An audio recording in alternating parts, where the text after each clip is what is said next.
जाने भारत के किस शहर से पहली बार हुई थी जनगणना की शुरुआत। बता दें कि भारत में जनगणना 2026-27 की शुरुआत हो गई है। इस बार इसे 2 चरणों में पूरा किया जाएगा। इसके तहत पहले चरण में मकान और निवास का डाटा एकत्रित होगा और दूसरा चरण फरवरी 2027 में शुरू होगा, जिसमें शिक्षा, लिंग, धर्म और जाति से जुड़े आंकड़े शामिल रहेंगे। हालांकि यह पहली बार नहीं है जब भारत में जनगणना हो रही है। इसकी शुरुआत 202 साल पहले उत्तर प्रदेश के प्रयागराज में साल 1824 में हुई थी, जब आर गुलाब ने शहर की जनगणना कराई थी। भारत का पहला डिजिटल जनगणना सेंसस 1 अप्रैल 2026 से शुरू हो चुका है। डिजिटल भारत के दौर में अब कागज कलम की जगह मोबाइल ऐप एवं टैबलेट ने ले ली है। इसी तकनीकी बदलावों के अनुरूप खुद को बदलते हुए भारत सरकार ने अपनी आबादी की जनगणना डिजिटली कराने की सोची है।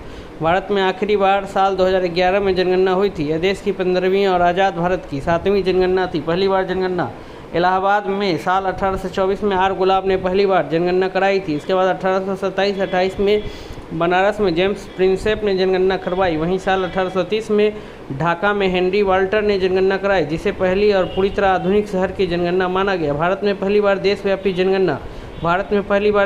जनगणना साल 1872 में गवर्नर जनरल लॉर्ड मेयो के कार्यकाल में हुई थी। हालांकि यह एक ही समय पर नहीं हुई थी और इस दौरान कई क्षेत्र शामिल नहीं हो सके थे।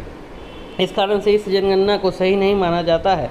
भारत में पहली नियमित जनगणना साल 1881 में गवर्नर जनरल रहे लॉर्ड रिपन के कार्यकाल में हुई थी। उस समय WC प्लाउडेन के नेतृत्व में पूरे देश में एक साथ जनगणना की गई थी। इसके बाद प्रत्येक 10 साल में एक बार जनगणना की परंपरा शुरू हुई थी। आज़ादी के बाद भारत की पहली जनगणना साल 1951 में हुई थी। यह जनगणना 10 फरवरी 1951 को शुरू हुई और 1948 के जनगणना अधिनियम के तहत आयोजित की गई थी।